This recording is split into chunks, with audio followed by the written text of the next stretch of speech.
Good morning, everyone. Welcome to the Under the Hood video series with me, yours truly, Mike Garrison. Today, I want to talk about being an assassin. I'm talking about relationship assassins and referral assassins. Both of those types of killers are myopic, meaning that they are one shot, one kill networkers that missed the whole relationship aspect. So, best example I can give of relationship assassins are if you've ever been in a referral group, or if you can imagine a room full of 30 people, most of whom have been members for over a year and have devoted a significant amount of time to getting to know each other and get comfortable. New person joins a group, walks in, and at the first meeting they're in, informs everyone there that they are expecting to get all of their business immediately. That's a relationship assassin. That's someone that comes in and absolutely just has a fantasy about how that membership brings business, and proximity is just like membership. Just because you've known somebody for a long period of time doesn't mean they owe you anything, right? You need to operate with a give first mentality and being a we used to call it, I mean, I imagine they still do, but we used to call it giver's gain. But it wasn't giver's gain with some inane, no strategy. It was around what can you make the most of, right?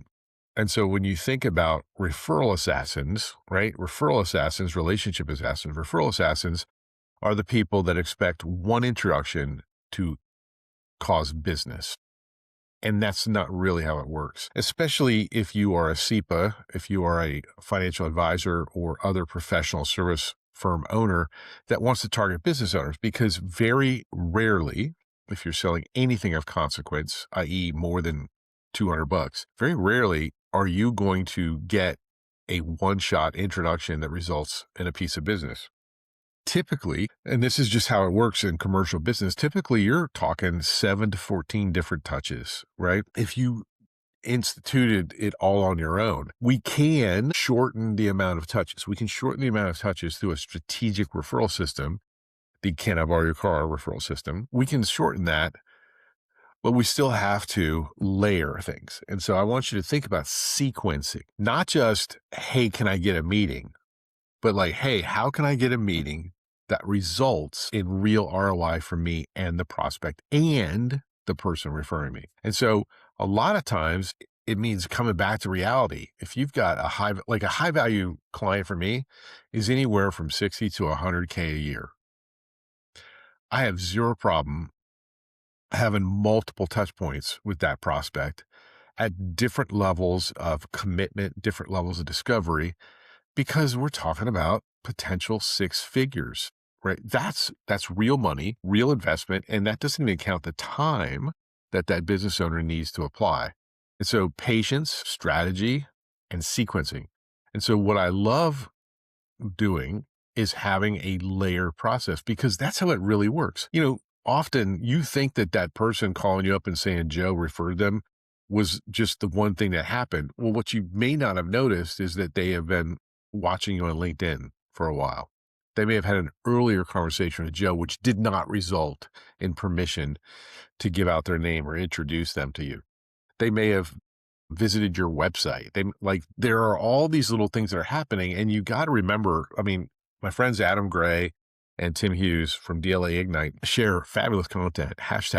#go sign up for their stuff. But they share a lot of research. They're really tied into it about how the buying process is even less focused on salespeople. So if you don't understand that real success selling to commercial people, commercial business owners, and commercial teams is about getting into a relationship with them first and then becoming the vendor of choice. Businesses rarely, and I mean rarely, invest serious amounts of money with some kind of a team involved, whether it's an internal team comprised of department heads and experts in a more sophisticated business, or whether it's a internal/external team where you've got a couple of key people in the company and then you've got 2 or 3 outside experts. Believe it or not, I get asked by clients, not all the time, but more and more frequently, to give them my opinion about other potential, businesses that they partner with or work with. And so what am I saying? Don't be a relationship or a referral assassin. Don't try and get it done in one fell swoop. Instead, be realistic. Use referrals for their true power, which is to have multiple welcomed touch points in your prospect's buying process by which you become the vendor of choice. That's the deal. So how do we do this? We be real, we be human, we be authentic. Make it happen.